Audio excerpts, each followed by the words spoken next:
Hello guys, welcome to ஸ்வினி சால் in one. இன்னைக்கு நம்ம வந்து பலூன் வச்சு தான் கிராஃப்ட் பண்ண போகிறோம். ஸோ ஃபர்ஸ்ட் கம் பாட்டிலில் வந்து நூலை அடியில் வந்து கோர்த்து வச்சுக்கலாம். நெக்ஸ்ட் வந்து பலூனில் வாட்டர் ஃபில் பண்ணி வச்சுருக்கேன். இப்போ நம்ம கம்மில் வந்து நூலை கோர்த்தோம் இல்லைங்களா, அது அப்படியே நம்ம நூலை இழுத்தோம்னா அது கம்மில் அப்ளை பண்ணி ஆட்டோமேட்டிக்காக வெளியில் வரும். ஸோ இதை நம்ம ஃபுல்லாக சுற்றிக்க முடிச்சுக்கலாம். மேலே இங்கேயும் சுற்றிட்டு இருக்கேன். இது கொஞ்சம் கஷ்டமாக தான் இருந்துச்சு. அப்புறம் காஞ்சதுக்கப்புறம் குத்தி பார்த்தா வரவே இல்லை. இது வந்து ஃபெயில் ஆயிடுச்சு.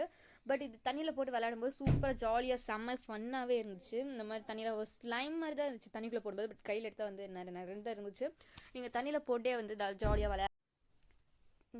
விளையாண்டுட்டு அதுக்கப்புறம் தான் வந்து நான் எடுத்தேன். இது வந்து பார்க்க அப்படியே இந்த பார்பி ஹேர்ஸ்லாம் வந்து நம்ம கட் பண்ணோம்னா எப்படி இருக்கும் அந்த மாதிரி தான் வந்து இருந்தது.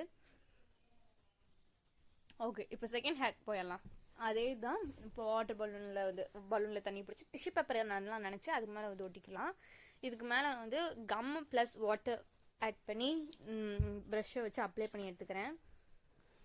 நிறைய டிஷ்யூ பேப்பர்ஸ் எடுத்து அது தண்ணி தொட்டு அந்த கம்மு அப்புறம் வாட்டர் ப்ளஸ் ஆட் பண்ணதை வந்து எடுத்து ஒட்டிட்டுருக்கலாம்.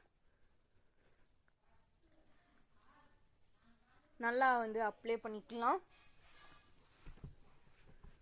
இது ஒரு பால் மாதிரி ரவுண்ட் ஷேப்பில் வந்து பலூனில் வந்து நல்லா வாட்டர் ஃபில் பண்ணி வச்சுருக்கேன். இது கொஞ்சம் நேரம் ட்ரை ஆகட்டும்.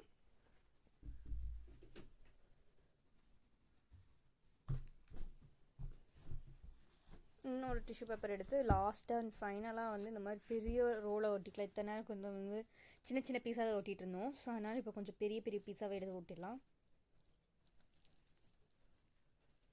இன்னொரு பெரிய டிஷ்யூ பேப்பர் எடுத்து அதையும் வந்து இந்த மாதிரி லைட்டாக வாட்டர் அப்ளை பண்ணி இந்த மாதிரி எடுத்து ஒட்டிக்கலாம்.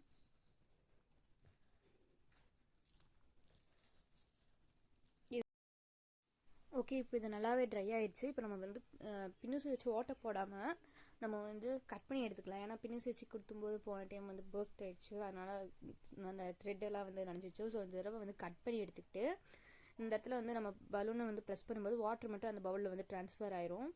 இந்த மாதிரி ஒரு வேஸ்ட் பவுல் எடுத்துக்கோங்க. ஏன்னா இந்த கம்மு அதெல்லாம் அப்ளை பண்ணும்போது இந்த மாதிரி வேஸ்ட் பவுல் தான் தேவைப்படும். இப்போ வந்து தண்ணி எடுத்து ஊற்றியாச்சு. இது பண்ணும்போதெல்லாம் பயங்கர சாட்டிஸ்ஃபைடாகவே இருக்கும். உங்களுக்கு நீங்கள் பண்ணி பாருங்கள், உங்களுக்கு நல்லாவே தெரியும். ஓகே, இப்போ நம்மளுக்கு வந்து எந்த டேமேஜும் இல்லாமல் வந்து டிஷ்யூ பேப்பர் பால் வந்துடுச்சு. இப்போ நெக்ஸ்ட் வந்து ஒரு கார்ட்போர்டில் ஒயிட் கலர் ஷீட்டை வச்சு ஒட்டிட்டு ஒரு ஸ்டிக் எடுத்து அதை ஃபோம் கிளே சப்போர்ட் மூலமாக நிற்க வச்சு எடுத்துக்கலாம். அதாவது காயிற வரைக்கும் இந்த ஸ்டாப்லர் வச்சு இல்லை ஏதாச்சும் கல்லை வச்சு நம்ம பேலன்ஸ் பண்ணி எடுத்துக்கலாம். நெக்ஸ்ட் இந்த சணல் கயிறு எடுத்துக்கேன். சணல் கயிறில் வந்து அந்த பேப்பர் பாலில் வந்து ஸ்டாப்லர் பண்ணி எடுத்துக்கிறேன். ஒரு ஊஞ்சல் மாதிரி இருக்கிற மாதிரி எடுத்துக்கலாம். ஓகே, இப்போ ஸ்டாப்லர் பண்ணதுக்கப்புறம் பிங்க் கலர் ஃபோம் கிளே வச்சு ஃப்ளவர் ஷேப்பில் நான் வந்து மேக் அவுட் பண்ணிக்கிறேன். ஃப்ளவர் ஷேப்பில் பண்ணதுக்கப்புறமா அந்த ஸ்டிக்கில் நான் வந்து ஃபிக்ஸ் பண்ணி எடுத்துக்கிறேன். நெக்ஸ்ட் இந்த ஒயிட் கலர் ஸ்டோன் கலர் எடுத்து டெக்கரேஷனுக்காக இங்கே ஒட்டிட்டு அப்புறம் இந்த ஆர்டிஃபிஷியல் ஃப்ளவரை வந்து ஃபோம்ல யூஸ் பண்ணி அங்கே ஸ்டிக் பண்ணி எடுத்துக்கிறேன். இப்போ ஃப்ளவர் எடுத்துக்கலாம். ஆர்டிஃபிஷியல் ஃப்ளவர் எடுத்து அங்கே எடுத்து ஸ்டிக் பண்ணதுக்கப்புறமா அந்த ட்ரீக்கு கீழே கல்லில் ஒட்டிட்டு கலர் கலர் லைட் எடுத்து அந்த பேப்பர் பால்குள்ளே போட்டு அந்த ஸ்டிக்கில் வந்து ஃபிக்ஸ் பண்ணியாச்சு. இப்போ ஃபைனல் அவுட்புட் இப்படி தான் இருக்குது. இதுக்கு பேக்ரவுண்டுக்காக இந்த ஹார்ட் மாதிரி வந்து வச்சுருக்கேன். நீங்கள் எந்த பேக்ரவுண்ட் வேணுமோ வச்சுக்கோங்க. ஃபைனல் அவுட்புட் இப்படி தான் இருக்குது. எப்படி இருக்குங்கிறத கமெண்ட்டில் சொல்லுங்கள். நீங்கள் செஞ்சு பார்த்துட்டு எப்படி இருக்குங்கிறத கமெண்ட்டில் சொல்லுங்கள். தேங்க்யூ ஃபார் வாட்சிங். Bye bye.